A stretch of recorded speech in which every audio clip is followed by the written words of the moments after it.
this video is about aftercare. The main thing I want you to understand is the best way to protect your brow investment is by absolutely following aftercare. The individual little scratches into your skin and the pigment that we place there is not even permanent unless the scabs stay for 5 days and then they flake off because the scab and the pigment are one at first, and then the pigment settles down into your skin and the scab raises up and they separate, and then the scab flakes off, and then a different layer of skin grows on top of the pigment. And that's why after your scab initially comes off, you cannot see color. If you can, it's very, very faded and milky looking. And then over the process of the full 30-day skin cycle, your pigment raises through the surface and then you can see it again. You can't be in any situations where you get overly sweaty or like, for example, super long hot shower, that all of that moisture will make them in that flicky off stage. So if you even just go like this, you could wipe off a whole side of your eyebrow. So you can absolutely shower. It's best to make them not too hot. But anytime that your brows are wet, be very cautious of them. And the other important thing is to cleanse the scabs and moisturize the scabs. And how we do this is we actually wash 3 times per day.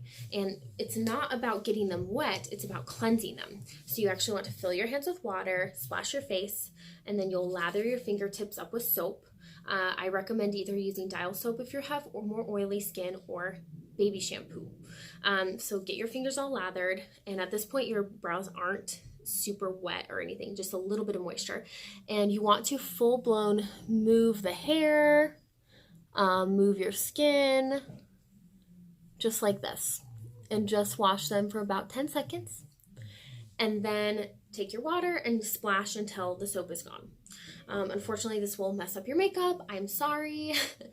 But it's vital to keep them cleansed. If you absolutely cannot wash during the day, bare minimum, get a baby wipe and wipe them down with medium pressure in the middle of the day. But at least wash them morning and night. The second vital thing is to, in between washes, moisturize them. I will send you home with a custom mixed vial of oil, and it's in a perfect little roller ball. So all you will have to do is just like this. There's no oil in this one, so and then it will perfectly put a nice amount of oil on your brows. The only important thing about oil is do not put it on wet brows. If you do, it'll lock in the moisture and they will be in that soggy state. So you cannot put the oil on unless they're fully dry. You only wash after they are completely dry. So if you get into a shower, do not wash them in the shower. You can wash them before the shower. You can wash them after the shower, but not until they're completely dry. And then obviously no hot tubs, saunas, heavy workouts, all those things. Anything that would get them soggy wet. Do not do it. And just one more reminder, I can't stress this enough, while you are scabbing, every single little line is going to get twice as thick, and instead of the color of the ink we put in your skin, it's going to turn a really yucky scabby color. I promise that's scab you're seeing, not pigment. But also every single line, because it gets thicker and darker, anywhere where we built outside of your natural shape, it's gonna look even bigger and thicker and heavier, because I might have put more strokes on this arch because it's fake, or more strokes here, or whatever it may be. Just keep in mind that the shape that I'm putting on your face, I put to be perfect healed. It's not necessarily going to look perfect even the day of, or especially not scabbing. We don't care what it looks like scabbing. I'm worried about healed results. Just get through the scabby stage. It'll last 7 to 10 days. No picking. If you pick a scab and it's too early, especially if you end up with a bleedy spot, you can create a scar. We do not want to scar your eyebrows, so no picking. Just let them naturally flake off. And then after that, you'll be like, where did my brows go? They're gone. Totally normal. Then your eyebrows will continue to flake, kind of white flakes.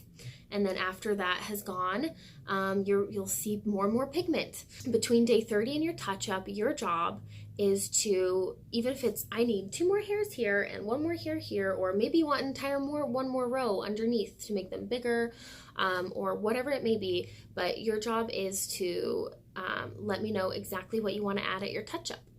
That's where we really want to make the shape absolutely perfect, make sure they're 100% balanced, and rarely are they more than about 90% perfect after the first session. So just, that's to be expected. It's okay. I can even remove a hair if I need to, but just know that I am a perfectionist. Your brows will absolutely be perfect, I promise you, but just give me until touch-up to get them there. So just wait until they're all the way healed, see how much pigment you have, and then scrutinize them, and then we will get them perfect on your perfecting session. And just know that some people do need a third. It depends on how heavily you scab. My heavier scabbers tend to retain less ink, and how perfectionistic you are. I have had people be like, I love them, but I seriously need 2 strokes here and 1 stroke here. That's fine. Just know if you're that person, you'll need a third session. So, but I'm happy to do it. Absolutely happy to do it. I love getting brows absolutely perfect too. So thank you so much for letting me do your brows. They're going to be perfect. And I already can't wait for your touch-up. It's going to be fun. Okay, thanks for coming in. Bye.